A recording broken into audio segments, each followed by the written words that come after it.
Arcus 1278. I received another strange note on my door about the sweet darkness. This one wasn't signed Zed or Zezel or Zezeltrix. This one was signed Lady Trix. I don't know what to think about all this bizarre excitement and this obvious attempt to lure me away from the tower. I'm adding the note to my Mad Designer collection, as I'm quite certain they are one and the same. Memory 196. His dad takes the claw hammer from him. Let me show you. He flips it around so the business end is facing him, slides the claw under the nail, and rocks it back and forth. The nail comes out with ease. You need leverage, son. Caleb tries himself. The nail comes out immediately. He turns to his dad and grins, and his dad nods back at him. What's this thing for, anyway? Catching critters in the garden? Caleb's father winces. All the nails seem a little cruel. Well, I don't want him to get away.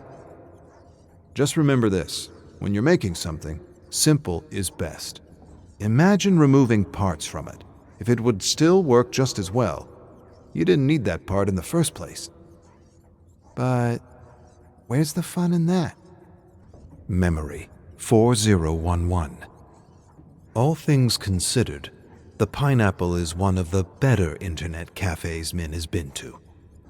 Even through her headphones, she can hear the boy at the next station snoring. Is it nighttime? There are no windows back here. Min takes another gulp of her energy drink. Her phone buzzes next to the keyboard. She ignores it and plants the flag on her home base. The banner fills the screen. Victory. Winning used to feel good. Now it's all she expects of herself. Losing hurts all the same. Why does she feel like she's losing all the time? She's booted back to the lobby and queues for the next match. Her phone buzzes again. She knows what she'll hear on the other end of the line. Her father yelling again, telling her she's wasting her time, her mind, her life. Mom will probably be crying close by just to make sure Min can hear her. The phone stops buzzing. I still need to go home at some point. The yelling will be even louder then, maybe even worse than yelling. Things can't keep going like this. I'm not wasting my life. Min watches the screen dissolve into a loading screen. This is my life. So many people become famous playing MOBAs like this one. I'm just as good as any one of them. The only difference is they're playing in stadiums, and I'm stuck here at the Pineapple. The game starts. Someone taps her on the shoulder. She ignores it. Go away, I'm not feeling sociable today. Another tap on the shoulder. Min spins around in her seat. The girl is about her age. Cool hoodie. New, clean sneakers. She's looking right at Min. Your username is Shining Lion, isn't it? We should talk. The absolutely horrifying Maniacal puppet show, guest starring Ashy Slashy. Mahan led his young niece Haley and her stepbrother Jaden and their friend Brock through the thickening fog. Cautiously, he tracked the lost members of their ragtag multiverse squad that had split up after a deadly encounter with a giant wooden puppet. The puppet had chased them through a junkyard with an eerie laugh he couldn't get out of his head, like an advert jingle. He didn't know if the rest of his squad was dead or alive, but he somehow sensed they were hiding out there in the endless darkness. The laugh came again, bouncing and scraping through his head. He shuddered and felt his skin prickle up his back. He didn't think things could get any weirder in this world made of dark imagination and living nightmares. And if he didn't see another puppet, another evil puppet for the rest of his life, he would die a happy man. But just as he formed the thought, as though the nightmare were reading his mind, a strange purple and yellow booth materialized before him out of the fog. Mahan cursed to himself for thinking about creepy puppets as he raised a cautioning hand and read a sign that formed huge white letters. The absolutely horrifying Maniacal puppet show. Puppets. Bloody puppets. He tried to suppress his thoughts and signaled with his hand to maneuver around the booth when a sudden maniacal laugh startled him. With thunderous applause that seemed to come from the fog, a spotlight found a shadowy figure emerging from the curtains. Hold on there, meat puppets. The show's just begun. Mahan turned to see a small puppet with a tuft of fuzzy black hair, black malicious button eyes, and a chainsaw for an arm. The puppet introduced himself as Ashy Slashy, the greatest puppet ever. Have any of you seen my namesake? Ashy Slashy asked. He looks like me, but much, much dumber. He's got to destroy something for me. No big deal. No one answered. There was a strange, tense silence. Then Ashy released a maniacal laugh, stopped suddenly, then laughed again, and stopped awkwardly. Brock and Jaden looked at each other and chuckled as Ashy fixed his bulging black eyes on Haley. Ready to play, doll? Haley scrunched her face. What does he mean? And don't call me doll. Okay, Toots. I'll show you what I mean. Suddenly the ground shook, and fog swirled and thickened to engulf the squad. Cheers and applause rose to a crescendo, then stopped all at once, leaving them in complete darkness and silence. When the fog dissipated, they found themselves inside an abandoned asylum made from cardboard, construction paper, and duct tape. Mahan stared at Haley, Jaden, and Brock with wide eyes. He couldn't believe what was happening, what he was seeing. They had shrunk, and they were puppets. Then he looked to his own puppet hand and sighed deeply, accepting he was now a puppet and not even beginning to try to understand what could not be understood. Before he could mutter a word, the sudden buzz of a chainsaw filled the asylum, followed by a cackle and a disturbing yell. Ready or not, here I come, starting with you, sweet cheeks, and you know exactly who I'm talking about. Bolting down the cardboard hallway, Puppet Mahan reached the garage door of the asylum. He halted and read a sign above the door, "Escape here." He turned to face Puppet Jaden, who handed him the AA batteries they had scavenged in the asylum, and he told Puppet Haley to get ready to lift the door. He then realized for the first time they had lost Brock. Where the hell's Brock? Just as he asked the question, Puppet Brock came staggering around the corner, screaming for help.